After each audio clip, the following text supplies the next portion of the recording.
All right. Fait que merci d'être là. Peut-être qu'il y a encore, je ne sais pas si on est à l'heure, là, mais en tout cas, il y en a peut-être qui vont se rajouter encore. Là. C'est pas grave. On va les accueillir. Mais merci d'être là. Merci d'être là. C'est apprécié. Et puis, on va juste commencer avec un mot de prière. Je suis un petit peu dans toutes les directions dans ma tête. J'ai besoin que le Seigneur m'aide. Fait que on va prier juste pour commencer, s'il vous plaît. Alors, Père, merci. C'est toujours un honneur, un privilège d'être rassemblés en Église avec ta parole, ayant en plus la certitude, la garantie sur parole, parce que tu nous l'as dit, que ton esprit est en nous pour nous guider, nous diriger, nous éclairer. Merci parce que Jésus-Christ a payé cher, en fait, a payé un prix inestimable afin que tout ça soit fait dans la paix et une assurance éternelle qu'on est les bienvenus en ta présence. Merci pour ta mort sur la croix, la résurrection qui nous rassure qu'on est pardonné, purifié, sanctifié pour ta gloire. Merci pour cette soirée. Je te prie d'animer ton Église, de dynamiser ces conversations afin que la vérité vienne nous fortifier, nous faire grandir dans la foi, dans la confiance en toi. Parce que cette confiance produit des fruits dont on a besoin, mais dont le monde aussi a terriblement besoin. Alors, viens glorifier ton nom, Père, au nom de Jésus. Et puis, dirige-moi, Seigneur Dieu. Tu sais que j'ai réfléchi à beaucoup de choses aujourd'hui. On a parlé de plein de choses. Je veux pas me mêler, je veux pas dire ce qui n'est pas nécessaire, je veux pas oublier ce qui est utile. Je compte sur toi et je te remercie d'avance. Au nom de Jésus, amen. Bien, merci beaucoup. Fait que la reconnaissance pour ces petits détails-là, c'est vraiment le nerf de la guerre, cette affaire-là. Parce que quand je dis le nerf de la guerre, c'est que je ne sais pas exactement ce que ça veut dire. Mais j'ai entendu l'expression, puis il me semble que ça fit. C'est bien, c'est l'affaire la plus... Tu touches à ça, là, puis ça réagit. Hein? Mais c'est ce qui fait bouger tout. Mais quand il ne se passe rien, c'est ça qui est dommage, c'est qu'on se prive de ça. Et on se prive de ça, souvent pensant que... Ou en fait, on oublie trop facilement ces affaires-là. Si ça fait trop longtemps qu'on n'a pas goûté à ça, on se laisse distraire trop facilement. Et il y a tellement de choses qui nous distraient en ce moment, c'est incroyable.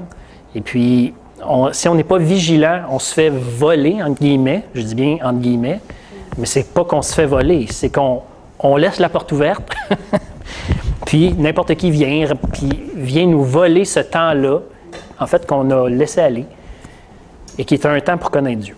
Fait que, je sais que tout ne se passe pas toujours de même. Il y a des saisons où est-ce qu'on a l'impression que le Seigneur, même si on y parle, il ne nous répond pas, mais ce n'est jamais le cas. Il y a toujours quelque chose de dit ou qui va dire. Fait qu'on n'est jamais sans quelque chose à méditer de la parole de Dieu ou d'occasion pour lui faire confiance. Mais ce que je veux dire, principalement, c'est c'est un temps. En ce moment, là, c'est vraiment un temps pour découvrir ce trésor-là et de le redécouvrir. Puis quand on va le découvrir et y goûter, c'est sûr que ça fait un impact dans notre vie, c'est important, mais ça a aussi une force de persuasion autour de nous. Parce que quelqu'un qui se fait... Oui, vas-y, Denise. Vas-y, on est là-dedans. On allait à Saint-Eustache, j'étais à Saint-Amand, puis j'ai dit à Dieu, j'ai dit, Seigneur, je veux être dans ton œuvre. Je ne veux pas faire ce que moi j'ai le goût, je veux être dans ton œuvre. Écoute, j'ai arrêté dans une friperie que je ne connaissais pas, j'ai découvert. J'ai une nouvelle amie Facebook, puis je l'ai mis en contact avec ma fille. En tout cas, tu sais, on a jasé là, une heure de temps, là. Puis j'ai dit que j'étais déjà croyante, puis on parlait, puis elle postait une roumaine. C'était un nouveau contact. Des portes d'évangélisation qui s'ouvrent. Dans l'œuvre du Seigneur. Oui. C'était pas prévu, ça. Oui. Fait que je trouve ça Oui. merveilleux. L'œuvre du Seigneur, ces œuvres qu'il a préparées d'avance, c'est une expression, on comprend ou on ne comprend pas, mais c'est vraiment l'occasion de découvrir que Dieu a mis en place... On n'a pas l'impression de faire arriver les choses. C'est ça l'idée. C'est tout là. On arrive dans le scénario, puis là, il se passe de quoi, puis on voit Dieu. Hein? C'est comme ça ça ne se décrit pas, ça se vit. C'est dur à dire. Quelqu'un se dit « Oui, mais Je comprends tous tes mots, mais je ne comprends pas ce que tu dis. Je comprends avec mon intelligence, mais c'est parce que tu ne le vis pas. Il faut vivre ça. Et le Seigneur nous appelle à ça. C'est ça qu'il dit à ceux, quand il nous rapporte l'histoire dans Matthieu, il va dire, en fait, je n'ai pas besoin de le lire, je le sais, là. Les gens qui vont se présenter devant lui à la fin du monde vont présenter toutes sortes de choses devant le Seigneur. Regarde comment j'ai été une bonne personne. Puis pas n'importe quelle bonne personne, en plus, quelqu'un qui savait plein de choses sur toi, Dieu, qui a même fait des choses que j'ai vues dans la Bible, chasser des démons, faire des miracles. J'ai même nourri des pauvres, tiens. J'ai donné ma vie pour les pauvres. Et là, le Seigneur va dire, est-ce qu'on se connaît? Est-ce qu'on se connaît? Quand est-ce que je t'ai demandé de dire ça? Quand est-ce que tu es rentré dans ce que moi j'avais dit, dans mes œuvres? Là? Je ne me rappelle pas. Je suis désolé, je ne sais pas qui t'es. Suivant. Hey, ça va être terrible, ça. Ça va être vraiment terrible. Là. Fait que le trésor précieux de l'Église, puisqu'on a du temps passé sur terre, ça a l'air, là, le Seigneur nous demande de rester là, ça va être de trouver ça. Puis pour pouvoir trouver ça, ça nous prend une paire de lunettes spéciales qui se salient très souvent parce qu'on est exposé à toutes sortes de fumes autour de nous autres, toutes sortes d'affaires.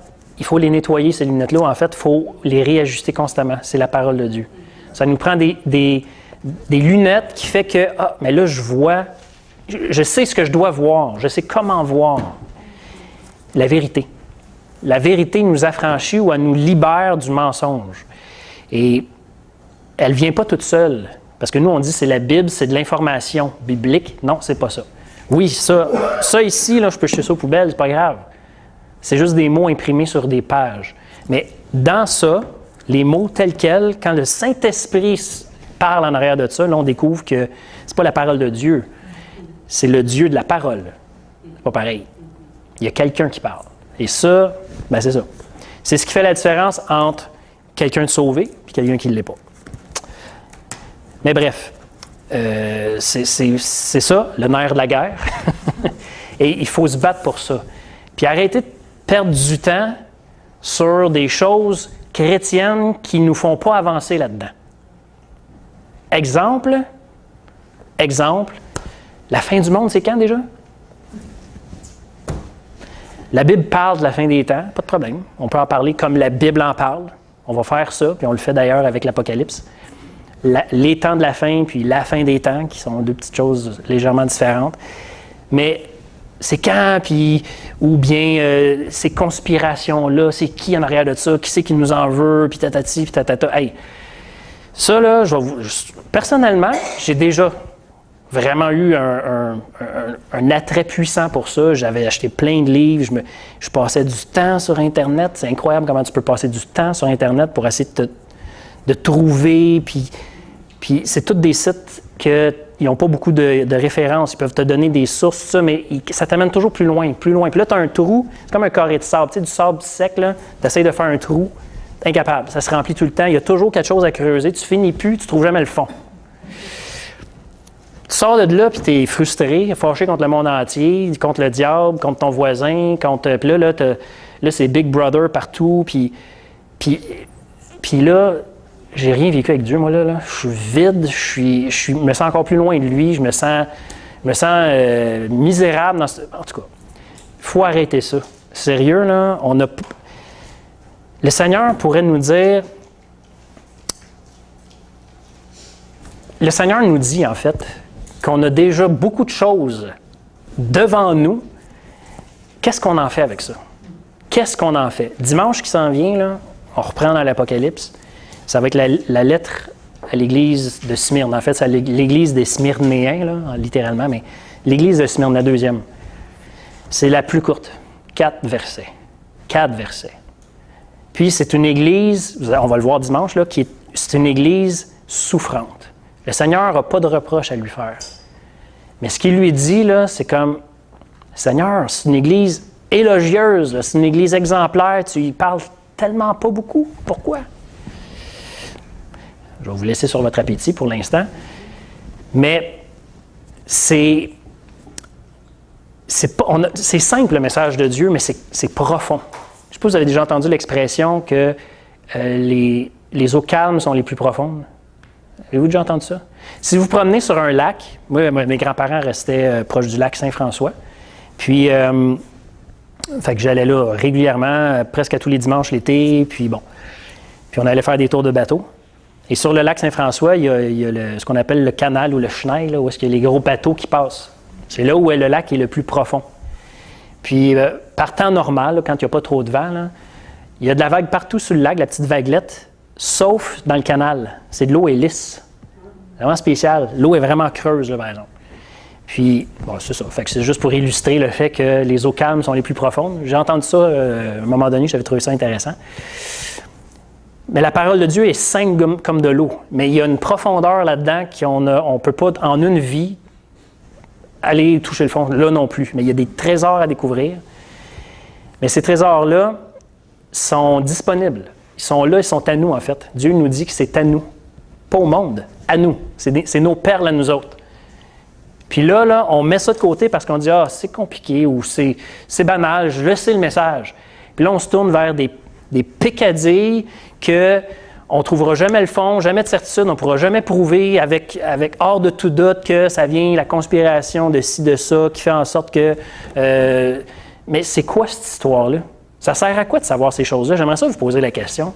Ça sert à quoi de savoir qui conspire, pourquoi? Ça sert à quoi? À rien. Ça nous mène à... Je veux dire, mettons qu'on sait, qu'on découvre un détail vraiment pertinent, là, que la fin du monde là, est organisée par plein de monde qui ont les moyens de faire arriver la fin du monde. OK. Maintenant, on fait quoi avec ça? Ça sert à quoi? Bon, on s'attache à Dieu, d'accord. Si c'est ça que ça produit pour dire, OK, je laisse ça de côté finalement, je m'accroche à Dieu, mais Dieu va dire, comment je vais reconnaître que tu t'accroches à moi, là? Comment toi, tu vas savoir, moi je le sais, mais comment toi, tu vas savoir que tu t'accroches à moi, que tu es en train de faire ça? Tu détournes tes yeux de ça, tu détournes tes yeux de la circonstance, de ça. Ça ne devient pas ça qui t'obsède, c'est Dieu. Ouais. Tu cherches plus Dieu plutôt que d'être obsédé de ça. Oui. Quand on se tourne vers Dieu, juste un instant, je vais retrouver mon petit passage auquel je pense en ce moment. C'est dans Tite. D'habitude, j'allumais ces deux sets de lumière-là. Est-ce qu'on pourrait les allumer, s'il vous plaît? J'ai un petit peu de... Je pense que c'est... Pas le gros spot, par exemple. Ah! C'est déjà mieux. Merci beaucoup. Ouais, Tite. Juste avant l'épître aux Hébreux. La Tite épître. C'est chapitre 1. Oui, c'est ça. C'est verset 1. Paul, serviteur de Dieu et apôtre de Jésus-Christ pour la foi des élus, des croyants de Dieu, et la connaissance de la vérité. La connaissance de la vérité, hein? C'est ça, hein? Les conspirationnistes cherchent la vérité, la connaissance de quelque chose. Bien, elle n'est pas là, elle n'est pas sur les internets. Hein? Elle est dans la parole de Dieu. Et ça dit que cette connaissance, elle est selon la piété. En d'autres mots, si on a compris le message, qu'est-ce que ça produit? Un attachement à Dieu. C'est ça que ça produit. La piété, c'est l'attachement à Dieu. C'est une démonstration évidente que Dieu est ton bien précieux. Ça paraît, c'est pas juste tu le dis, ça paraît. Ça, c'est la piété. Ça prend toutes sortes de formes. La connaissance de la vérité, c'est ça que ça produit. Ça ne produit pas un désir d'en savoir plus, d'avoir de l'information davantage. Que la connaissance selon le monde, les connaissances qui enflent, mais qui ne remplissent pas, c'est ça là, qui se passe quand on se met à tomber dans cet engrenage-là, que là, je veux savoir c'est qui tire les ficelles en arrière du rideau. Savez-vous quoi? La Bible répond à ça. Mais pourquoi est-ce que ça ne nous suffit pas? Pourquoi ça ne nous suffit pas? Dieu dit c'est qui tire les ficelles. C'est lui, premièrement, et il laisse une liberté relative sur terre au gouvernement et il leur donne beaucoup de latitude à faire ce qu'ils veulent. Et si, ouais, mais là, tu dis, ouais, mais d'un coup, qu'ils veulent conspirer contre le peuple de Dieu, qu'est-ce qu'on va faire? Il faut réagir. Il faut s'y opposer. Il faut. OK. qu'est-ce que tu vas dire? Si tu veux dire quelque chose d'intelligent, il faut que tu dises qu'est-ce que Dieu dit à ce sujet-là. C'est ça qui est sûr et certain. Le reste, c'est discutable. Alors, Dieu répond à ça, lui, au psaume 2.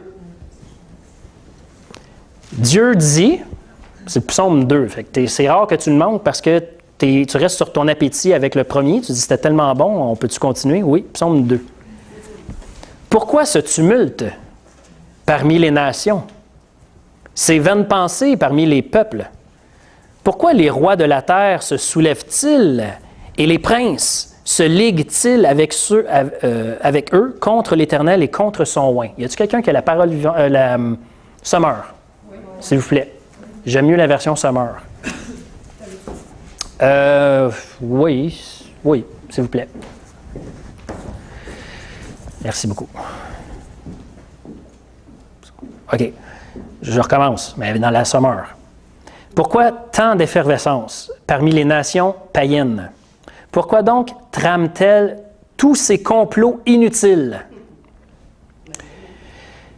Pourquoi les rois de la terre sont-ils tous soulevés et les grands conspirent-ils contre Dieu et contre l'homme qui a reçu son onction? Ces nations s'écrient ensemble, « Faisons sauter tous leurs liens et jetons au loin leurs chaînes. » OK? Mais dans les cieux, sur son trône, l'Éternel s'inquiète. Non, excusez-moi. L'Éternel rit, il se moque, et dans sa colère, il les frappe d'épouvante en leur tenant ce discours. Moi, j'ai établi mon roi par l'onction sur Sion, ma montagne sainte, je publierai le décret qu'a promulgué l'Éternel. Il m'a déclaré, tu es mon fils, aujourd'hui je fais de toi mon enfant. Demande-moi, que veux-tu? Je te donne en héritage tous les peuples de la terre et le monde entier lui-même, jusqu'en ses confins lointains. Ce sera ta propriété. Avec un sceptre de fer, tu les soumettras, comme des vases d'argile, tu les briseras. Comme un vase d'argile, c'est comme, puf! Dieu fait ça avec les nations, c'est comme, regarde, puf, je m'en fous, c'est comme, c'est de l'argile, ça tient à peine debout. C'est pourquoi c'est pourquoi, roi de la terre, montrez-vous intelligent. Vous qui gouvernez le monde, laissez-vous donc avertir. Dans la crainte, servez l'Éternel, exultez de joie, tout en tremblant devant lui. Au Fils, rendez votre hommage, pour éviter qu'il s'irrite et que vous périssiez tous dans la voie que vous suivez. C'est une voie qui mène à la perdition. Et en un instant, sa colère contre vous peut s'enflammer. Oui, heureux sont tous les hommes qui en lui cherchent refuge ou qui mettent en lui leur confiance. Bref, merci beaucoup. Dieu n'en a rien à des conspirations. Savez-vous quoi? Ça fait partie du plan. Vous vous rappelez qu'est-ce qu'on a lu dimanche? Pourquoi trouvez-vous étrange d'être dans la fournaise de l'épreuve? Comme si c'était anormal. Seigneur, qu'est-ce que tu fais? On va régler le problème. Nous autres, on va le trouver, c'est qui le coupable? Le Seigneur dit non. Il dit, vous êtes heureux. Pardon? Vous êtes heureux d'être dans cette situation-là parce que vous souffrez. En fait, vous êtes dans les souffrances de Christ. C'est lui qui est avec vous là-dedans. Et, mais Seigneur, si tu es le roi, Jésus, tu es le roi, tu dis que tu es le roi, puis tu dis que tu souffres ça, pourquoi tu ne règles pas ça de même? Il dit, oui, je vais le faire, éventuellement. Mais en attendant, je laisse beaucoup de temps aux gens pour réagir. Le vrai problème, ce n'est pas le mal dehors. C'est celui qui est en train de nous gagner par en dedans quand on est en train de pointer le mal dehors. Regarde le mal là. Ah non, il est en arrière du rideau, là. Ah non, il est là. Et pendant ce temps-là, là, il y a une colère et une justice propre en dedans de nous autres qui veut prendre le dessus. On est fait de même. Puis Dieu dit, le mal, là, c'est là qu'il est, ici. C'est là qu'il est, et c'est là que je veux le régler. Parce qu'un jour, je vais le régler dehors, quand plus personne va vouloir, quand je vais avoir décidé que c'est terminé. Mais pour l'instant, si tu ne te laisses pas convaincre du mal qui naît ici, parce que c'est de là qu'il vient, bien oui, tu vas finir par avoir le jugement final, et celui-là, tu ne veux pas l'avoir parce qu'il n'y a plus de chance après. Terminé. Terminus. Fait que, on s'inquiète beaucoup de savoir qu'est-ce qui se passe en arrière du rideau, mais on ne veut pas savoir qu'est-ce qui se passe en arrière du rideau ici, là. Notre propre cœur. Fait que moi, je pense qu'on a, sérieusement, là, puis je peux comprendre l'attrait de la chose. Comme je vous le disais, j'ai vraiment été attiré par ça pendant quelques années. Je me suis beaucoup informé là-dessus, j'étais au courant de pas mal d'affaires. Je savais où trouver l'information, en tout cas. Bon, ça amène à rien, il n'y a aucune satisfaction réelle là-dedans. Puis savez-vous quoi? En arrière de ça, je réalisais, là, je réalise encore plus avec le recul, que je voulais toujours en savoir plus. Pourquoi? Dans le fond, je convoitais l'information que les autres ne savent pas. Il y a une parole très sage du Seigneur, puis on se promène un peu dans la Bible, c'est ça qu'on fait le jeudi. Mais ça, là, il faut souligner ça. Oui. C'est au psaume 37. On était dans le psaume 2, tournez quelques pages, vous allez tomber sur le psaume 37. Essayez de faire ça avant que lui vous tombe dessus, parce que c'est du solide, ce psaume-là. Qu'est-ce qui arrive quand on court tellement après quelque chose? Parce qu'on est fâché après la chose, puis on veut la poursuivre jusqu'aux confins du monde pour crier vengeance. Verset 1 encore. Ne t'irrite pas contre le méchant. N'envie pas ceux qui font le mal. C'est drôle, hein? Le Seigneur met dans la même phrase. Fâche-toi pas contre les méchants, arrête de leur courir après, ne les convoite pas. N'envie pas ceux qui font le mal. Quand on tend là, à poursuivre quelque chose de mal, parce qu'on veut le dénoncer, bien sûr, c'est une noble cause. À un moment donné, là, il y a quelque chose qui va te trahir, parce que dans le fond, tu convoites ce que tu es en train de pourchasser. Tu aimerais ça l'avoir, toi aussi, cette affaire-là. Et c'est ça qui m'est arrivé, moi, en tout cas. Ces conspirations, puis cette information secrète réservée aux initiés. Je convoitais ça. Je me disais, j'aimerais ça savoir ce que les autres savent pas, puis après ça, pouvoir décider à qui je veux le dire. T'sais. Puis c'est quoi ça? C'est de la manipulation, là. C'est un power trip, c'est je sais pas quoi, là. Fait qu'il faut faire attention à nos obsessions. Elles trahissent souvent une convoitise sous-jacente. C'est ce que l'Écriture nous dit. Il faut être prudent. Ce n'est pas toujours le cas, mais soyons prudents avec ce qui vient nous chercher dans la colère. Parce que oui, on peut avoir des saintes colères, pas de problème, puis il faut dénoncer le mal. Mais quand ça devient, coudonc, tu parles toujours juste de ça, tu es toujours contre cette affaire-là, tout le temps. Là, l'Écriture nous dit, oh, attention, il y a autre chose en dessous, là. C'est plus juste la colère. C'est plus juste une noble cause. Fait que, il faut être prudent, puis, donc, je vous comprends, mais posez-vous la question, posons-nous la question, parce qu'on n'est pas à l'abri de ça. Ça sert à quoi de savoir ça? Puis même d'essayer de trouver la date du retour de Christ. Ça sert à quoi de savoir ça? Premièrement, Jésus lui-même ne veut rien savoir de ça. Il ne le sait pas, puis il ne veut pas le savoir. Pourquoi? Parce qu'il a confiance au Père qui va, en son temps, dire « c'est l'heure, vas-y, go ». Jésus n'a pas besoin de dire « ah ouais, donc, dis-moi, je ne le dirai pas à personne ». Non! Il dit « j'ai confiance en mon Père ». Fait que si on ne veut pas... En fait, si on est tellement obsédé à essayer de trouver l'information secrète qui nous manque parce qu'on pense qu'elle nous manque, peut-être c'est parce qu'on n'a pas confiance dans ce que Dieu nous a déjà dit, tout simplement. Il nous a dit « je reviens ». C'est pas assez?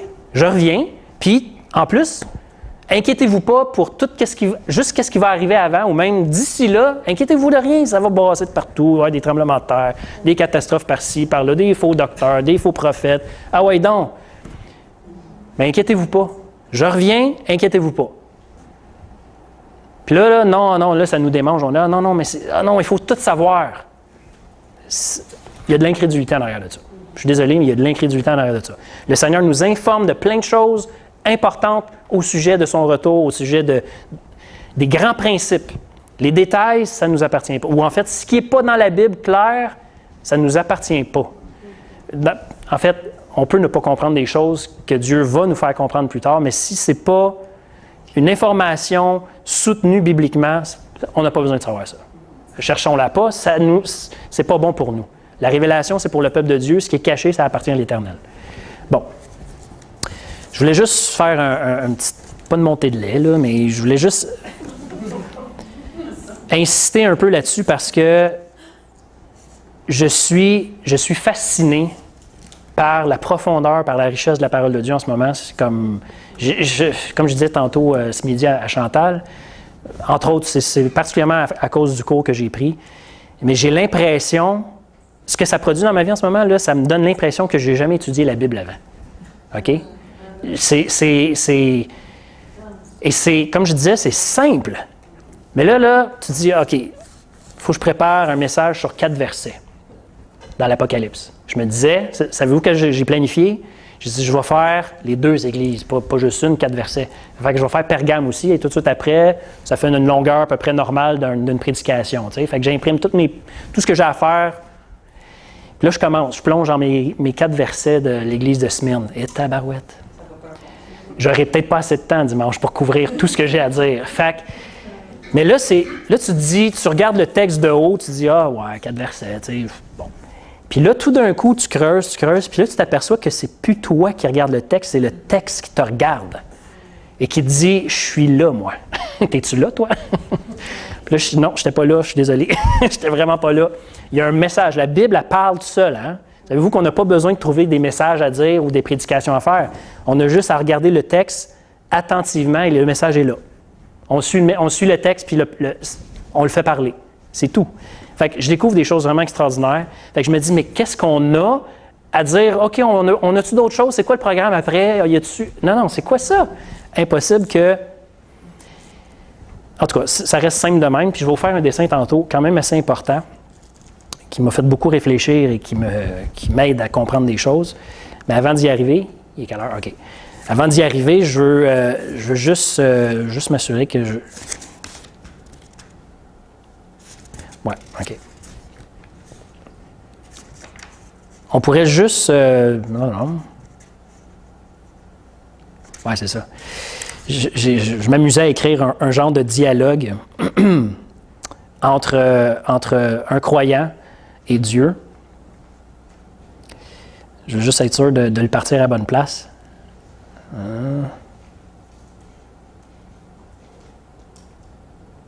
OK. Ouais, c'est ça. Ce qu'on a lu dans le psaume 2, là, ça nous parle de tous ceux qui, dans leur capacité humaine, essayent de s'opposer à Dieu.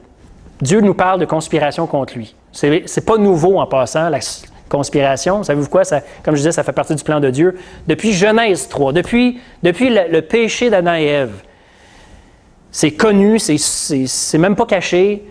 Le diable est acharné à vouloir contrecarrer le plan de Dieu. C'est ce qu'il veut, il veut empêcher que ça arrive. A-t-il réussi jusqu'à date? Non. À la croix, il était sûr qu'il avait gagné. Il dit, ça y est, regarde, le Fils de Dieu, c'est à la croix, c'est gagné. Et là, Jésus est mort, puis il a dit, tout est accompli. C'est parfait, exactement ce que je voulais. Il a dû se dire, attends un peu, il est retourné dans sa Bible, parce qu'il y a une Bible, le diable aussi, puis là, il a checké une couple d'affaires, puis là, il a dit, oh, je suis pas sûr, là. Et Jésus est ressuscité. Et là, il a dit, OK, mais je ne suis pas capable de jouer aux échecs contre Dieu. Tu sais, cette histoire de jouer aux échecs, le diable puis Dieu, là, oubliez ça, c'est une niaiserie, ça, monumentale. Mais bref, ça pour dire que c'est connu, ça, qu'il y a une conspiration, puis Dieu fait juste le rappeler en passant. Il dit, je sais, je suis au courant qu'il y a des conspirations. J'ai même organisé les choses un petit peu pour que le monde conspire contre moi. Pour que je puisse enfin montrer que la victoire, je l'ai non pas en détruisant, mais en convainquant et en transformant des cœurs de pierre en cœurs de chair. Ça, c'est du miracle, mes amis. Ça, c'est puissant. Ça, il n'y a rien de plus déroutant que ça. Un ennemi de Dieu qui plante une lance dans le côté du Seigneur, si on veut, mettons, qui confesse que c'était vraiment le Fils de Dieu. Oh, tabarouette, là, essaye de faire arriver ça. D'habitude, quand on pique, tu piques en retour. C'est ça la réaction humaine. Mais là, il s'est passé quelque chose. Mais c'est perdu d'avance. C'est ça que Dieu nous dit, là.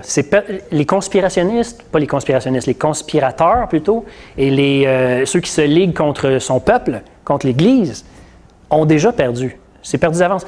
Et non seulement Dieu dit, je peux vous, comme il disait dans le psaume 2, j'attends le bon moment, mais quand le temps va être venu, là, comment le Seigneur détruit, si vous avez lu l'Apocalypse, vous le savez, comment le Seigneur détruit les armées du monde rassemblées contre lui en sortant son épée puis en faisant gicler le sang partout? Pas du tout. Il y a déjà du sang sur lui, hein, avant la bataille. Et ce n'est pas le sang de ses ennemis, c'est son sang à lui. Parce qu'il a payé le prix déjà. Fait que, comment il va détruire les rebelles? Du souffle de sa bouche, avec sa parole. Terminé, Le party est fini. Ils étaient tous organisés, ils étaient tous bien harnachés avec leurs armes, prêts au combat, Rah! Avec des discours, puis des tu sais, là, non. Ils disent, OK, tout le monde est prêt, là, puis ils attendent le signal du général, puis Jésus, il arrive, puis il fait... Et voilà, c'est terminé. Fait que ce sera même pas comme... Il n'y aura même pas l'honneur, la gloire de combattre contre le Fils de Dieu. Ils n'auront même pas le temps de réagir. Ça va être pathétique pour eux autres. Fait que, et nous, on s'intéresserait à mettre le doigt là-dessus, puis de montrer comment ils sont méchants, puis comment ils réussissent bien dans leur conspiration. Mais regarde, c'est une perte de temps totale, ça, là. Il y a tellement de mieux à trouver. Il y a une personne à trouver ici, là. Bon. Fait que Dieu nous dit des réponses comme celles qu'on a lues, puis on va terminer avec celle-là, puis après ça, je vais vous faire un beau dessin. On a celle de dimanche qui est vraiment... ça va peut-être la rappeler, celle-là aussi. Qu'est-ce qu'il dit dimanche, Dieu? Ben, oui, qu'est-ce qu'il dit dimanche? Pas moi. Qu'est-ce qu'il dit à travers sa parole qu'on a lue? C'est dans 1 Pierre 4. Je vais juste le relire, puis après ça, je vais terminer avec le dernier passage que je voulais lire, qui est dans Éphésiens.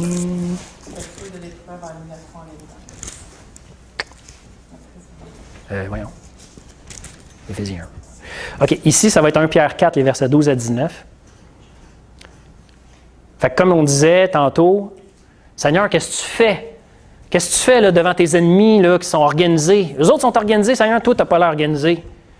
Tu fais quoi là, pendant ce temps-là, ton Église, là, a de la misère à se rassembler? Tu fais quoi, Seigneur? Ils sont organisés, eux autres. Nous autres, on ne l'est pas, on a l'air d'une gang de... Bien-aimés. Bien-aimés. Bien-aimés. Mais, bien-aimés, ne considérez pas comme étrange d'être dans la fournaise ardente de l'épreuve. Ardente. On n'est pas dans l'ardent pas mal, nous autres. Mais en tout cas, mettons. Comme si vous arrivait quelque chose d'anormal. Réjouissez-vous. Encore plus. Réjouissez-vous encore plus. Ah, Seigneur, quand ça va finir? Nanana. Réjouissez-vous encore plus d'avoir part aux souffrances de Christ, pas les vôtres, de Christ. Lui, il est là. Lui, il est là. Afin que vous vous réjouissiez avec allégresse encore plus par la révélation de sa gloire. Si vous êtes insulté, je ne sais pas si vous l'êtes, mais moi, je n'ai pas vécu ça récemment, mais ça se peut que vous le soyez, ça se peut. Si vous pensez peut-être que le monde en ce moment se moque de nous et qu'il nous insulte, OK. Si vous êtes insulté parce que vous portez le nom du Christ, béni êtes-vous. Ah! Béni êtes-vous, chanceux, ma gang. La gloire de l'Esprit de Dieu repose sur vous. Il vient de parler de la gloire, là. Révélation de sa gloire. Oui, Seigneur, révèle comment tu es puissant, puis que quand tu rayonnes, tout le monde tombe à terre. OK, je vais le faire. Laisse-toi insulter. Laisse-toi insulter. À cause de mon nom. Laisse-toi insulter. Ah ouais? Ouais, laisse-toi insulter. OK, d'abord, OK, shoot-moi une niaiserie, là, insulte-moi, là. Tu vas voir, mon Dieu, va te donner une claque après. Là, tu te fais insulter, puis non, le gars, il n'y a pas de claque après. Il est juste plus fier, puis il s'en va en se pétant les bretelles. Puis là, Seigneur, t'as-tu vu ma gloire? T'as-tu vu ma gloire? Ben non, là, je viens de manquer tout. J'ai tout manqué, Seigneur, j'ai rien vu de ça. J'ai rien vu de ça. T'as pas vu dans son regard qu'est-ce que ça l'a produit. Ta réaction de juste rien dire, j'aurais aimé ça que tu le bénisses, là, mais juste de rien dire, il n'a pas trouvé ça normal. Et ça va le travailler. Moi, je vais me servir de ça, puis je vais aller creuser dans son cœur pendant qu'il va dormir ou quand il ne sera pas capable de dormir. Là. Puis là, à un moment donné, c'est ça qui va le mettre sur ses genoux. Je vais gagner mon ennemi par l'intérieur, pas en l'humiliant à l'extérieur.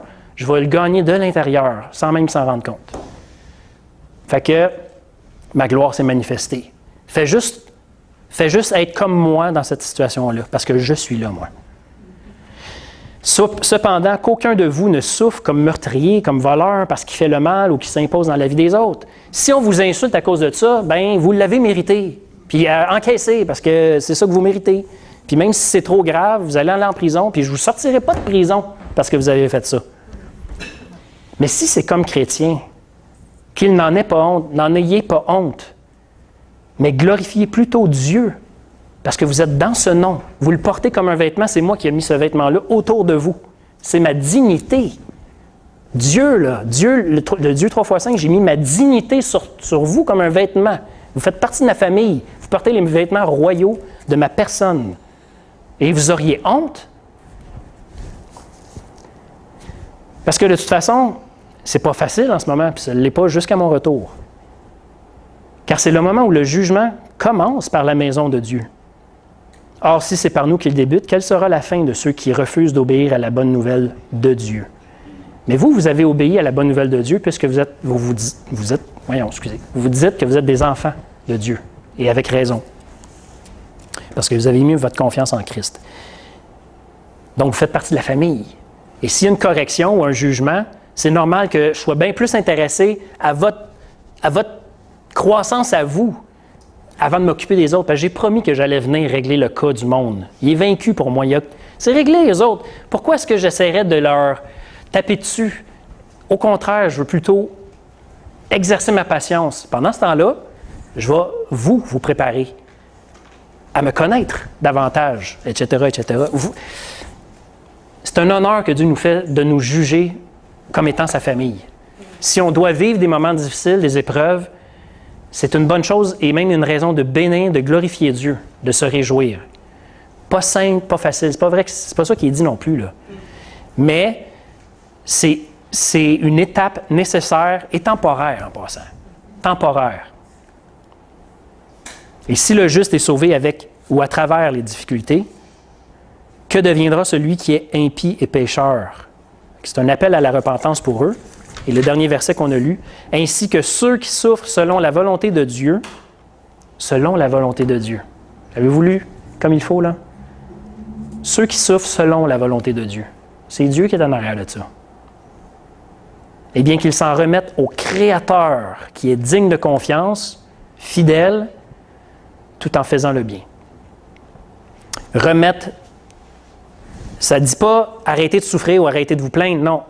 Remettez-vous au Créateur. Et quand on a affaire au Créateur, là, on revient à la Genèse. C'est celui qui, à sa parole, a créé l'univers. Fait qu'on a un Dieu, le Créateur, qui sait comment on est fait. Il connaît les fibres de notre être. Il est capable de savoir, avant même qu'on pense, qu'est-ce qu'on va penser. Avant que la parole sorte, il sait déjà ce qu'on va dire. Relisez le psaume 139, ça étourdit David quand il parle de l'omniscience de Dieu. Et ça doit nous étourdir aussi. Remettez-vous à lui, n'oubliez pas qu'il sait, c'est lui l'architecte. C'est lui le grand gestionnaire de chantier, comme on a dit dimanche. Oui, ça a l'air d'un chantier de construction. Oui, c'est comme un champ de bataille en ce moment. Ça a comme ni queue ni tête. Ça tombe ses nerfs, les chantiers de construction. Vraiment. Vraiment. Mais quand ça va être fini, là, je vous le dis, là, 1 mois après qu'ils vont avoir coupé le ruban, là, qu'est-ce qui s'est passé ici déjà, que c'est beau de même? Voyons donc, toi, c'est donc bien beau ici, avec des oiseaux, puis tout. Des petits parcs, des enfants qui se promènent, puis tout le monde est heureux.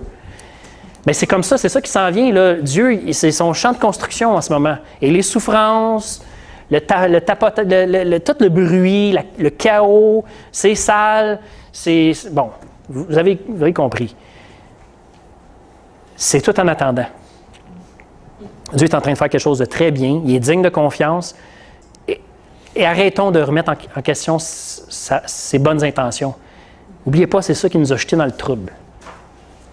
Les premiers humains sont tombés le jour où ils ont dit « Dieu, est-tu si bon que ça? » Paf! On est rendu là aujourd'hui à cause de ça. Fait que, maintenant que le Seigneur habite lui-même en nous, pour nous rassurer, parce qu'il ne nous a pas juste laissé dans ce chantier-là à distance en nous envoyant des textos une fois de temps en temps pour dire « Je suis là, je suis là. » Non, non, il est avec nous autres. Puis là, il encaisse avec nous ce qui nous atteint. Fait que, on peut-tu juste pas douter de la bonté de Dieu puis dire « OK, Seigneur, je comprends rien, mais je sais une chose et je vais le déclarer, tu es bon. Tu es bon. En tout temps. Et en tout temps, Dieu est bon. » Yes, on va l'avoir un moment donné. On va l'avoir. Je veux me garder du temps pour mon dessin, mais je vais quand même finir avec cette lecture de la parole. Il n'y a rien de mieux que ça, dans le fond. Si vous avez à retenir une chose, c'est ces passages-là. C'est dans Éphésiens, au chapitre 1. C'est un passage grandiose où est-ce qu'on sent que Paul ne trouve plus les mots pour dire à quel point on est assis sur un trésor. On est assis sur un trésor, puis là, on dit, qu'est-ce qu'on ferait bien aujourd'hui? Qu'est-ce que je mange? J'ai-tu faim, moi, là? Puis là, tu vas te chercher une tranche de fromage. Puis là, ben, tu reviens, tu te grattes la bedaine. Puis là, qu'est-ce que je mangerais bien encore? Tu es assis sur un trésor. Puis là, tu te demandes si... En tout cas. Fait que c'est juste pour dire, c'est moi les tranches de fromage en passant. Puis, on est pathétique. Si c'était ça l'idée, là, on est pathétique. Tu sais, ça vole pas haut des fois. Moi, le premier. On dort sur une mine de diamants, puis on est là comme, la vie est plate. Sac. Mais bref, merci Seigneur qui a le sens de l'humour puis qui est patient. Fait que c'est verset 15 et jusqu'à 23. C'est pourquoi moi aussi, ayant entendu parler de votre foi au Seigneur Jésus. Hey, on pourrait faire une étude là-dessus. La foi, c'est quelque chose qui fait parler d'elle. Ça veut dire que c'est pas juste quelque chose qu'on dit le dimanche, parce que j'ai entendu parler de votre foi. Comment tu as entendu parler de notre foi? Ils ont récité la confession de foi 1689 dans un haut-parleur? Non. Ça se manifeste en action. La foi, ça se voit. Ça se voit. Bon. Et de votre amour, c'est toujours ensemble. Votre foi et votre amour en Jésus-Christ. Et votre amour pour tous les saints. Pour tous les saints, c'est les frères, les sœurs dans le Seigneur. Donc, depuis ce temps-là, je ne cesse de rendre grâce pour vous. Je fais mention de vous dans mes prières, afin, et voici la prière de Paul, afin que le Dieu de notre Seigneur Jésus-Christ, le Père de gloire, vous donne, qu'est-ce qu'il veut qu'on ait? Un esprit de sagesse et de révélation dans sa connaissance. Moi, j'ai une vieille version ici. Là. J'ai-tu apporté? Mais non, je ne l'ai pas apporté. C'est pas grave, je vais continuer. Verset 18. Qu'il illumine les yeux de votre cœur pour que vous sachiez quelle est l'espérance qui s'attache à son appel. Quelle est la richesse de la gloire de son héritage qu'il réserve ou qu'il a réservé aux saints, à l'Église. Quelle est envers nous qui croyons l'infinie grandeur de sa puissance, se manifestant avec efficacité par la vertu de sa force. Et cette puissance, il l'a déployée en Christ en le ressuscitant des morts et en le faisant asseoir à sa droite, dans les lieux célestes, au-dessus de toute domination, de toute autorité, de toute puissance, de toute dignité, de tout nom qui peut être nommé, non seulement dans le temps présent, mais encore dans le temps à venir. Il a tout mis sous ses pieds. Tout. Et il l'a donné comme chef suprême à l'Église, qui est son corps, la plénitude de celui qui remplit tout en tous. Et c'est vraiment intéressant. Avez-vous vu l'éminence du Seigneur Jésus qui est avec nous dans la souffrance et en qui nous sommes aussi protégés, gardés? Il n'y a plus de mots pour dire à quel point il est au-dessus, plus puissant, plus grand, plus merveilleux que tout. Et c'est lui qui est avec nous et qui fait le choix d'être avec nous en passant, qui est content de l'être, même si on a des phases de carême. C'est quand le carême? Ah non, c'est avant Pâques. C'est passé. C'est passé? OK. Ben non, c'est à venir. Bon, c'est pas grave. OK, c'est vrai. Le dernier verset, verset 23, là, il y a une intrigue ici. Les commentateurs n'arrivent pas à trancher. Ils ne sont pas tous unanimes sur comment interpréter que le corps, ensuite, la plénitude de celui qui remplit tout en tous. On n'est plus trop sûr qui remplit quoi, là.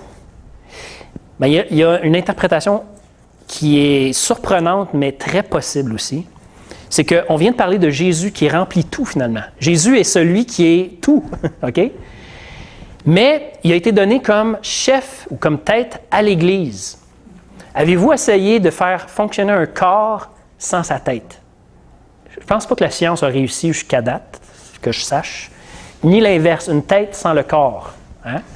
Ça ne marche pas bien. Christ a volontairement décidé d'être la tête de l'Église. Ça veut dire que même s'il est tout, il choisit d'être incomplet sans nous. Dieu ferait le choix, Dieu le Fils, ferait le choix qu'il est plein et complet seulement quand il est avec nous.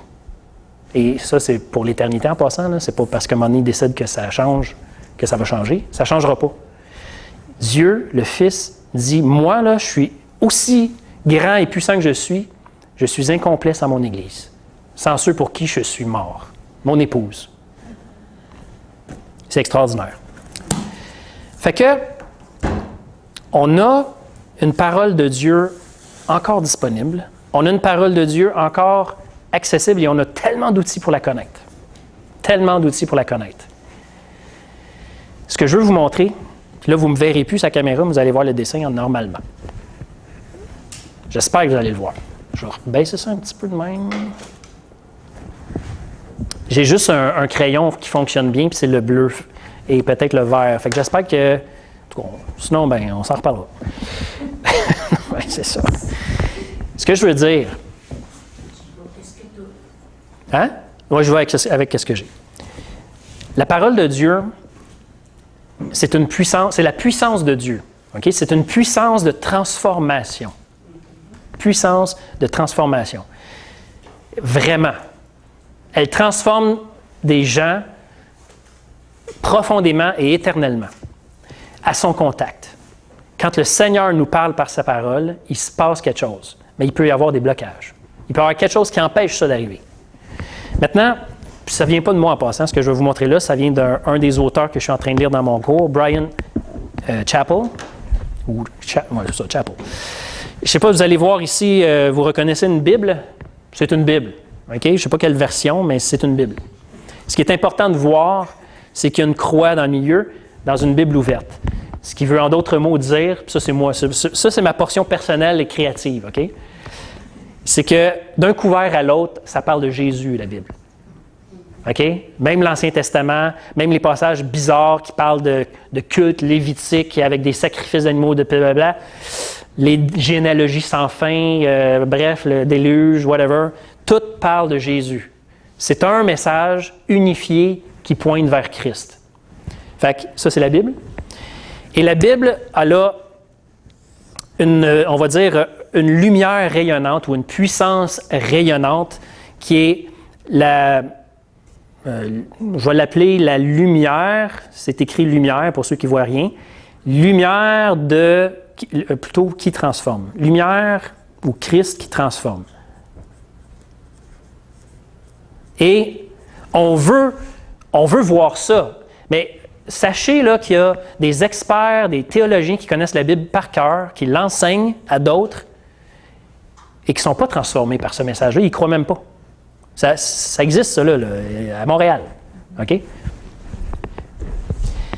Donc, il peut se passer quelque chose que ça n'arrive pas. De l'autre côté, qu'est-ce qu'on a? C'est une personne, en passant. C'est un bonhomme sur deux pattes. Ça peut ressembler à une serrure, un trou de serrure, ce que je trouve intéressant quand même, une belle analogie. En tout cas, il y a une question qui se pose là. Bon. Comment on va faire en sorte que... Ah oui, puis j'avais oublié.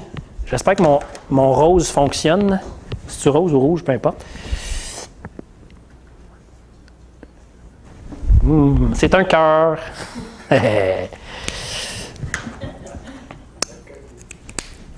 Bon. Puis voilà, c'est ça. Fait qu'on a une personne. Entre les deux, il faut qu'il y ait, et Dieu a choisi ça, un messager. Quelqu'un qui apporte la parole. Et là, OK, celui qui apporte la parole, on est habitué de l'associer au pasteur ou à l'enseignant. Mais c'est celui qui témoigne. C'est celui qui apporte l'Évangile. C'est celui qui dit à son enfant ou à l'école du dimanche, « Viens, je vais te montrer Jésus. » Puis qu'est-ce qu'il dit? Bon. Ça, là, c'est ça. On est toujours dans ce pattern-là, OK? Fait que le messager, il est au milieu. Je vais le dessiner, là, mais ça ne sera pas long. Mais il est au milieu, il est entre les deux. Le Seigneur veut que sa parole transforme par le moyen du messager. Et c'est l'Église. En passant, l'Église, en fait, de manière globale, elle est le messager pour le monde. C'est bizarre parce que c'est vraiment des messagers défaillants là, qu'on est là. Et pourtant, Dieu dit non, c'est ça qui va manifester justement que c'est moi qui transforme à travers ça. Mais bon. Et Bryan Chapell a proposé 3 portes qu'il faut absolument ouvrir Oh mon Dieu, ça marche pas bien cette affaire-là. On retourne au bleu. On va se payer à la traite, on va s'acheter des crayons, Chantal.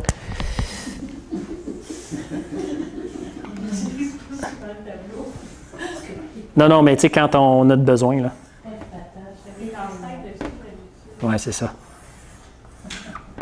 Fait qu'on a 3 portes qui sont, on va dire, entre les mains ou qui dépendent du messager. C'est le messager qui va s'arranger pour les ouvrir. Et s'il y en a 3, puis vous voyez bien là, qui sont une à côté de l'autre. Fait que, faut absolument, je ne peux pas ouvrir juste une porte. On va dire c'est quoi ces portes-là, ce ne sera pas long. Là.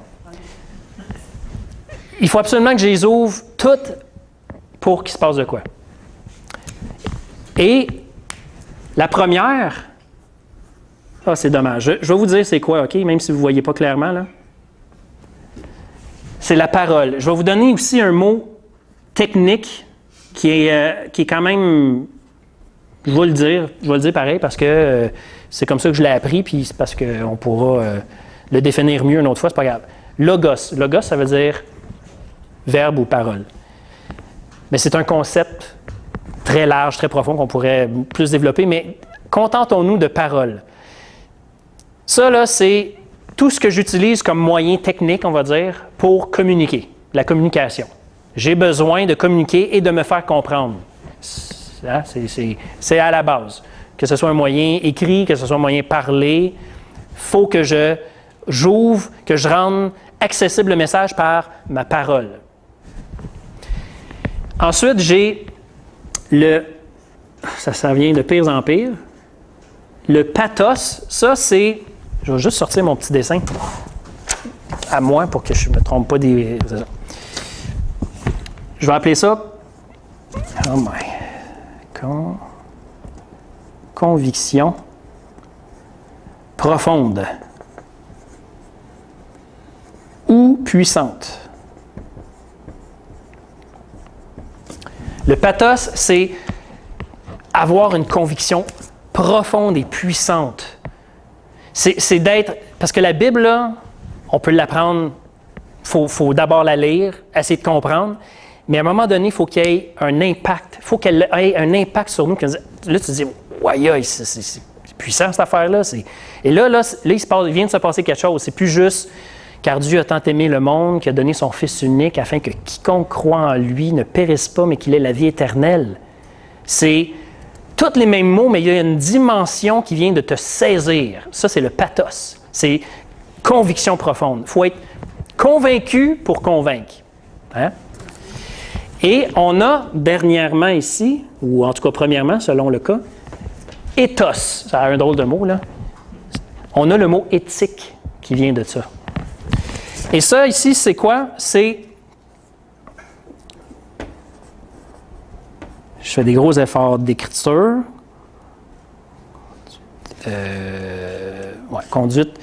Conduite personnelle ou, on pourrait dire, manière de vivre.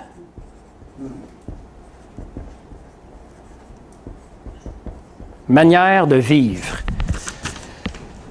La manière de vivre. Maintenant, j'ai compris le message. Il y a eu un impact dans ma vie. Maintenant, est-ce que est-ce que je le vis? Est-ce que je le mets en pratique?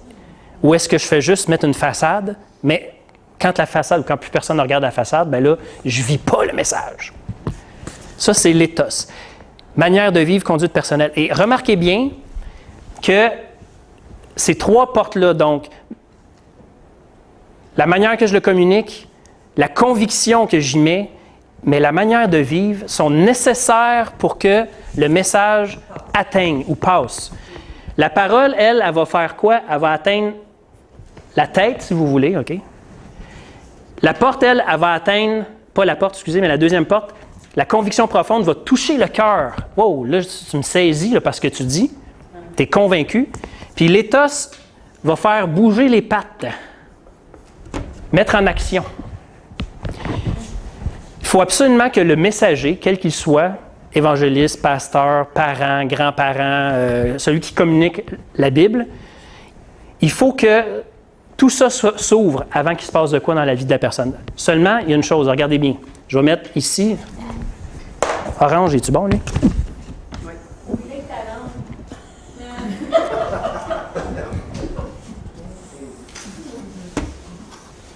Il y a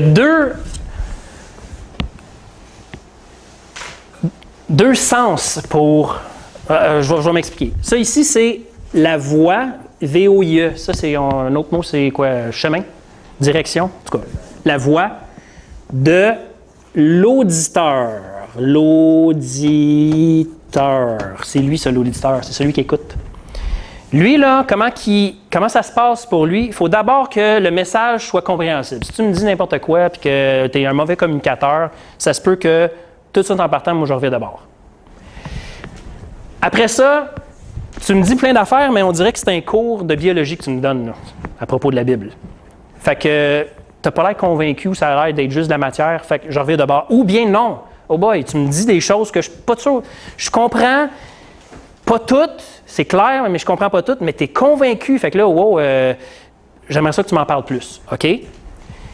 Et après, est-ce que ça a fait quelque chose dans ta vie, ce message-là? Bon, raconte-moi ta foi.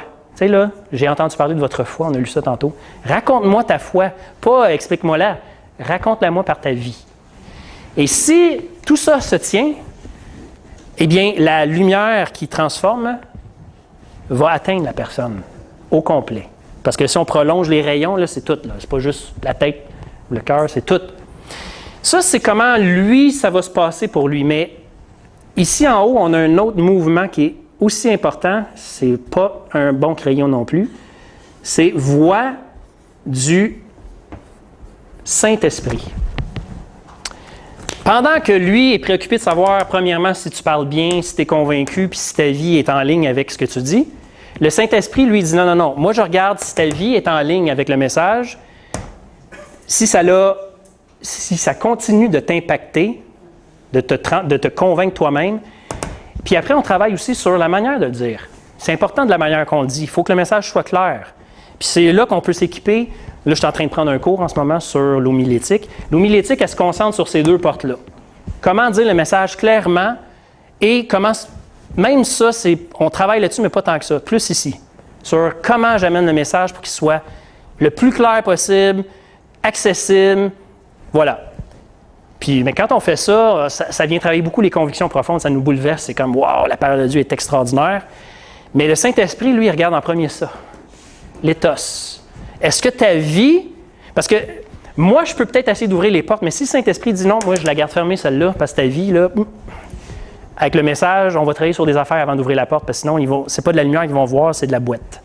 Fait que ça travaille dans tous les sens, cette affaire-là, mais c'est obligatoire, tout ça se tient ensemble. Je trouve ça très utile pour nous aider à comprendre que, justement, la parole de Dieu concerne tout notre être. Tout notre être. Le Seigneur n'a pas sauvé notre intelligence, il n'a pas sauvé notre cœur, il n'a pas sauvé notre corps, il a sauvé tout ça ensemble. Et sa parole est vraiment puissante pour le faire. L'Évangile, là, la parole nous dit dans Romains que c'est la puissance de Dieu pour le salut ou le secours ou on pourrait dire la transformation de quiconque croit. Mais c'est la puissance de Dieu. Et il est vraiment capable de le faire. Des fois, je me dis, on ne croit pas ça.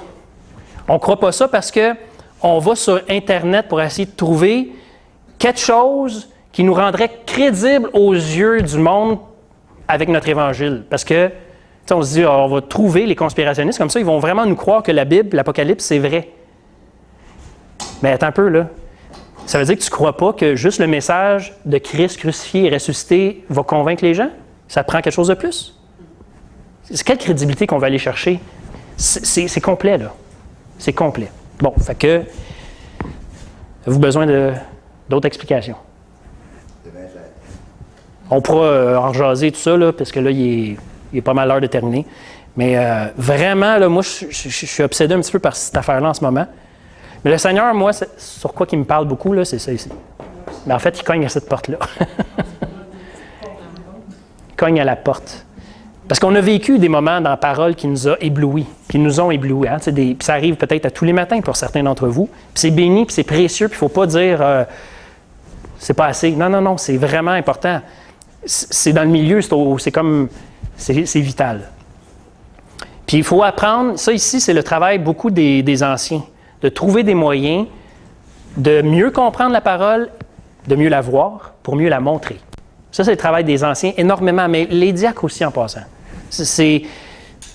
Bon, mais les anciens, c'est comme un devoir. Les diacres, il faut que ça soit vraiment présent dans leur champ de vision.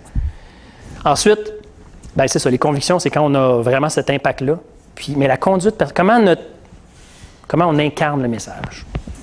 Comment on incarne le message. Fait que voilà qui est ça. Et puis, moi, je serais rendu aux questions, là. Vos questions, s'il y en a. Moi, je vois que pour réaliser ça, il faut ne prendre aucun mérite de nous-mêmes. OK. Tu sais, moi, j'ai fait ça, puis, tu sais, j'en suis rendu à un point où que quand je fais de quoi, ou que quelque chose se manifeste, merci Seigneur, c'est toi qui l'as fait. Moi, j'ai aucun mérite, j'ai tout simplement fait ce que tu m'as demandé. Si on prend nos mérites, parce que qu'est-ce qu'on fait? On ne voit pas Dieu, on voit à notre intérieur. Ouais. Bien, c'est ça, mais la question de savoir qui fait quoi là-dedans, bien, le Seigneur nous donne des directives claires, mais il n'est jamais en train de dire « arrange-toi avec ça ». Non. Tu te mets au travail et dans le travail, puis il y a deux choses essentielles qu'il nous demande. Je vais les résumer après, là, mais dans le travail, qu'est-ce qu'il fait? En fait, il nous révèle qu'il est là. Les œuvres préparées d'avance. C'est pas que Dieu a laissé quelque part les matériaux avec le manuel d'emploi, puis il dit, un genre de feuille Ikea, qui dit maintenant, fais cette œuvre-là, je l'ai préparée d'avance. Non. Il est là, puis il nous attend, assis sur la pile de matériaux, puis il dit, c'est moi qui va. Je suis là, je suis avec l'œuvre. Et là, on ne peut pas dire gloire à moi. Si tu montes un meuble Ikea, puis que ça tient debout, si ça tient debout, tu peux dire gloire à toi. Mais si c'est quelque chose que le Seigneur dit, je ne te donne pas de plan. Mais comment tu veux que je monte ça? Écoute-moi, regarde-moi, travaillons ensemble, passe-moi le marteau, je te passe la scie, aïe aïe, tu m'as peut-être plié sur le pied, c'est pas grave, je te pardonne, on se relève, etc. Et là, après ça, essaye de dire gloire à moi. Ben, les petits-enfants, des fois, ils vont dire quoi? Ils vont dire, regarde, qu'est-ce que j'ai fait avec papa. Tu sais, en voulant dire, c'est moi qui ai fait ça. C'est correct, c'est les enfants. Mais à un moment donné, tu sais, tu peux pas dire, hey, regarde tout ce que j'ai fait. Puis ton beau-père là-dedans, oh, beau-père, on s'en fout du beau-père. C'est comme on est pas. Non, tu sais. Fait que gloire à Dieu. Puis on est heureux d'avoir participé à ça. Le Seigneur partage sa gloire aussi, mais pas pour nous rendre indépendants de lui. C'est ça le problème avec la gloire, nous autres, c'est qu'on veut la gloire pour être me, myself and I.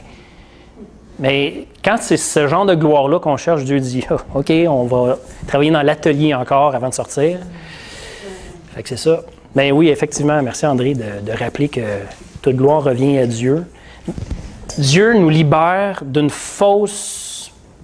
parce que le travail, là, en tout cas pour les femmes, je pense que c'est quelque chose de... Il faudrait que je vous pose la question, là, mais pour les hommes, le travail, on peut se définir par notre travail. J'ai l'impression que les femmes sont plus rentrées dans le moule avec le dernier siècle, par la force des choses, puis vous êtes rendus comme nous autres, mais à la base, je pense que l'homme a besoin de se réaliser par le travail manuel, qui donne un résultat mesurable. En tout cas, je pense. De toute façon, le but, ce que je voulais dire, c'est juste que c'est dangereux parce qu'on voit du résultat, fait qu'on se dit, bien, ça a de la valeur. Et j'ai mis beaucoup de sueur, justement, et ça m'a... C'est moi, ça. Ça, c'est moi. Puis là, on commence à trouver le travail. C'est ça qui nous définit. Puis ça, Dieu veut nous délivrer de ça parce que ça devient une idole. C'est une idole, ça. C'est ça qui donne du sens à ma vie. Si tu peux faire ça, tu vas faire quoi, là? Tu perds le goût de vivre? Hey! En tout cas. Fait que, voilà. D'autres questions, d'autres commentaires? On finit ça dans 3 minutes. Même, je lisais un livre personnellement, puis c'est sûr, le pasteur il disait, c'est le but de c'était tout le temps un horaire très rigoureuse. Il aimait ça être organisé, tout ça, puis Dieu l'a vraiment pointé par rapport aux relations. C'était incroyable, je ne prenais pas de temps pour ça. Quand j'ai réalisé ça, quand Dieu m'a fait réaliser ça, il dit, j'ai mis de côté les horaires, parce qu'il n'y avait pas de place pour vraiment, les gens que Dieu mettait sur son chemin. On perd de vue Dieu, puis on perd de vue l'autre. Si on perd de vue Dieu, on perd de vue l'autre, et soi-même aussi en passant. Mais ça fait en sorte que, ben c'est ça. En fait, c'est juste de dire que ce qui est une belle chose et une bonne chose de travail prend la place de Dieu. Et là, Dieu t'avertit de toutes sortes de façons. Des fois, c'est par le burn-out, des fois, c'est par un accident, des fois, c'est par une faillite, des fois, c'est pour te dire, wow, là, c'est plus moi qui définis ta vie, c'est ton travail, c'est ce que tu fais avec tes mains. L'œuvre de tes mains. À une idole, dans le temps, c'était une statue que j'ai faite avec mes mains. Aujourd'hui, c'est la même chose dans nos réalisations. Ça a juste changé de forme, mais ça a la même puissance de séduction sur nous. Puis il faut que Dieu nous arrête pour voir l'autre, Dieu et l'autre, nos relations. Puis, savez-vous c'est quoi mon plus grand défi? Étonnamment, dans le pastorat, c'est la prière. Vraiment, là, j'aime prier en plus. Et je me dis tout le temps que je suis trop fatigué là ou j'aime mieux le faire à tel autre moment de la journée, mais qu'est-ce qui arrive à tel autre moment de la journée? Il y a quelque chose qui... Fait que, puis c'est drôle, Dieu, il dit pas... Tu sais, je veux dire, il n'est pas en train de me crier « Arrête, prie! » Non, il me laisse aller, il est comme... C'est bizarre. En tout cas, mais... Bref, je réalise que j'ai vraiment un... Puis à chaque fois que je prie, je me dis « Pourquoi que je me prive de ça? » Pourquoi je me prive de ça? Ça fait tellement du bien. Je me mets à prier, là, puis il y a des connexions qui se font entre des choses que j'ai lues, des réponses à des prières que j'avais faites. Le Seigneur me parle. Puis moi, je mets ça de côté. Je dis, j'ai pas le temps, Seigneur, il faut que j'apprenne à t'écouter. Puis là tu sais, c'est contradictoire. C'est ça. D'autres choses? Bon, ben, on va remettre ça au Seigneur, puis on va aller se coucher. Non, ça va être trop de bonheur. En tout cas, je me sens fatigué. Seigneur, merci pour ta parole. C'est toi, ta parole. Tu n'as pas autre chose à dire que toi-même. Ce que tu nous dis, c'est le débordement de toi, de ton cœur, si on peut dire. Mais c'est toi. Celui qui méprise ta parole te méprise. Mais comme peuple de Dieu et comme famille, en fait, tu nous fais l'honneur d'être les gens le peuple de la parole. Et on veut t'honorer, Seigneur Dieu, en apprenant à t'écouter comme tu le demandes. On sait que le Saint-Esprit, là-dedans, est indispensable. Tu nous le dis. On sait, Seigneur, mystérieusement, que tu as choisi de passer par nous pour que ton message soit entendu. On dirait, nous, que c'est une erreur monumentale, mais non. C'est ça que tu veux, c'est de même que ça fonctionne depuis des siècles et des millénaires. Fait que, comment s'équiper, Seigneur Dieu, pour vraiment prendre au sérieux ce que tu dis? Donne-nous, selon la prière de Paul, un esprit de sagesse et de révélation dans ta connaissance, afin que nos yeux s'ouvrent et qu'on voit le trésor sur lequel on est assis, qu'on cesse de chercher à droite puis à gauche qui n'a pas d'intérêt, ou en fait qui peut avoir un intérêt mais qui finit par très vite nous perdre dans toutes sortes de chemins puis de labyrinthes sans fin et qui fait juste augmenter notre frustration, notre colère puis notre insatisfaction. Je te prie, Seigneur Dieu, qu'on puisse être des messagers du message, pas de celui qu'on aimerait qu'il soit, mais du vrai message lui-même. Pas inventé, pas amélioré, pas rendu crédible ou pertinent. Non, le message tel que toi tu le dis. Et puis, Seigneur, c'est ta puissance, ça, pour le salut de tous ceux qui l'écoutent et le reçoivent. De nous, premièrement, parce que tu continues de nous sauver, pas qu'on perd notre salut, mais c'est juste que tu nous délivres. Pendant qu'on étudie, pendant qu'on médite, pendant qu'on prie ta parole et qu'on la partage, nous aussi, on est délivrés. Fait que c'est un gros projet, un gros plan, mais c'est avec toi. Dans le calme et la tranquillité et le repos. Merci de bénir ton Église, Seigneur. J'espère que tu vas faire lumière avec tout ça. Que tu vas révéler ta pensée à ton Église. C'est ma demande. Viens nous parler.